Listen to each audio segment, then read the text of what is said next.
Ще один арбалет. Ви що? Ви серйозно, блін, ребята?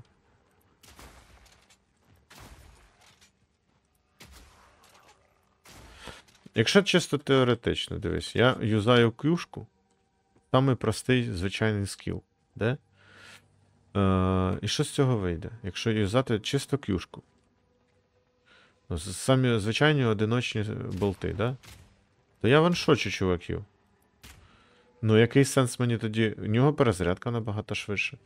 То який сенс мені тоді використовувати штуку-дрюку, яка не завжди влучає ціль, не завжди влучає по багатьох мобах, да? І ще й має велику перезарядку довгу. Ну, типу, який сенс? Реально.